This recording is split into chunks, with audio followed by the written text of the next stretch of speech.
MDH biryani મસાલા, પારંપરિક બિરયાનીનો અસલી સ્વાદ. असली मसाले सच MDH. રાજ્યમાં હજુ સુધી કડકડતી ઠંડી પડી નથી.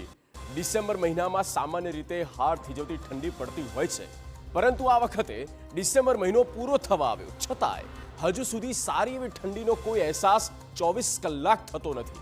આ અંગે નિષ્ણાંતો ઘણા તર્ક કારણો મૂલવી રહ્યા છે. જોકે હવામાન વિભાગે જે આગાહી કરી છે તે મુજબ હવે કહી શકાય કે હવે આવશે હાડ થીજવતી ઠંડી.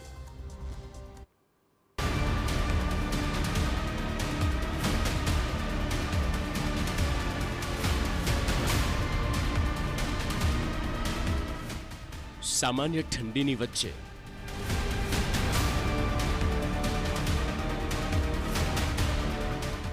હવે અનુભવાશે ઠંડીનો ચમકારો.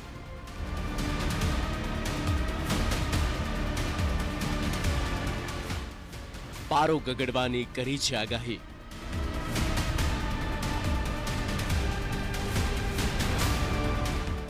હવામાન વિભાગ કેન્દ્ર તરફથી રાજ્યના હવામાન અંગે નવી માહિતી આપવામાં આવી છે, જેમાં હવામાન વિભાગના વૈજ્ઞાનિક દ્વારા આવનારા દિવસોમાં તાપમાનમાં ઘટાડો નોંધાવાની સંભાવના વ્યક્ત કરવામાં આવી છે. નવા વર્ષની શરૂઆતમાં વધશે ઠંડી.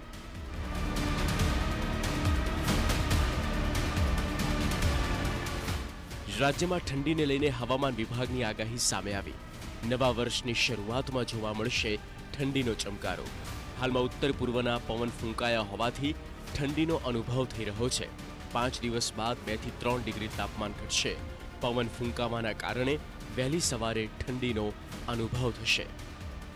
मिनिमम टेम्परेचर 9 लाख चेंज में रहेगा. उसके बाद 2 से 3 डिग्री की गिरावट का पूर्वानुमान है. और मिनिमम टेम्परेचर रियलाइज की बात करेंगे तो अहमदाबाद में 15.1 और गांधीनगर में 14 degree Celsius minimum temperature realize हुआ है. और ओवरऑल पूरे गुजरात स्टेट की बात करेंगे जहां पर सबसे कम मिनिमम टेम्परेचर रियलाइज हुआ है वो नलिया 11.2 डिग्री सेल्सियस. ગુજરાતમાં હજુ ઠંડીનો તીવ્ર અહેસાસ નથી થયો, પણ જાણીતા હવામાન નિષ્ણાંત અંબાલાલ પટેલ દ્વારા પણ મોટી આગાહી કરવામાં આવી. તેમના કહેવા મુજબ 21 ડિસેમ્બર સુધી વાદળો આવશે, લઘુત્તમ તાપમાન વધશે અને ઠંડી ઓછી લાગશે. પણ 22 ડિસેમ્બર પછી ઉત્તર ભારતમાં બરફવર્ષા અને હિમવર્ષાના કારણે ગુજરાતમાં આકરી ઠંડીનો તોફાન આવશે. ઉત્તરી પૂર્વોત્તર પ્રદેશમાં બરફવર્ષા થતાં 22 તારીખ બાદ 23-24 તારીખમાં આકરી ઠંડીની શક્યતા રહે છે. ઠંડા પવનો હાડ ધ્રુજાવશે. 27 ડિસેમ્બરની આસપાસ પણ ઠંડા પવનો હાડ ધ્રુજાવશે. જાન્યુઆરી તારીખ 11 થી 17માં પણ ઠંડી પડવાની શક્યતા રહેશે. આ વખતે જાન્યુઆરીમાં ઠંડો રહેવાની શક્યતા રહેશે અને ડિસેમ્બરના પાછલા સપ્તાહમાં પણ ઠંડી પડવાની શક્યતા ગણી શકાય. આ ઉપરાંત 25 જાન્યુઆરી માસમાં કંઈક મધ્યમ કક્ષાના સારા આવતા જાન્યુઆરી માસમાં પણ ગુજરાતના હવામાનમાં પલટો આવી શકે. જાન્યુઆરીમાં પણ પશ્ચિમી વિક્ષેપથી હવામાનમાં પલટો અને ફેબ્રુઆરીથી એપ્રિલ સુધી કેટલાક વિસ્તારોમાં માવઠા કે કરા પડી શકે. IMDએ પણ આગાહી આપી છે કે આજથી 3 દિવસ લઘુત્તમ તાપમાન 2 થી 3 ડિગ્રી ઘટશે અને 27-28 ડિસેમ્બરે ગુજરાતમાં વરસાદ માવઠાની શક્યતા રહેશે.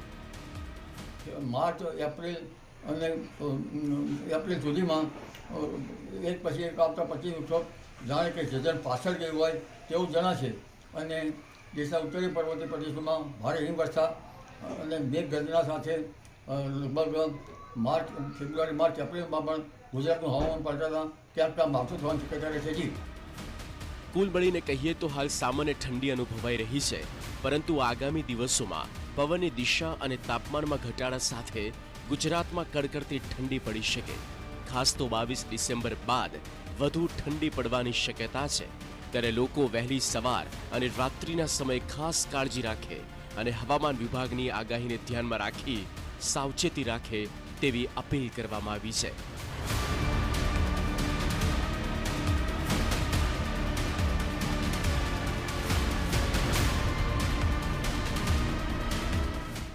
Bureau report TV9. MDH kitchen king masala રસોડામાં હોય તો આપણે કંઈ પણ બનાવી શકીએ છીએ. રીંગણાનો ઓળો, બટેટા ફુલાવર, ભીંડી મસાલા અને બીજું ઘણું બધું. MDH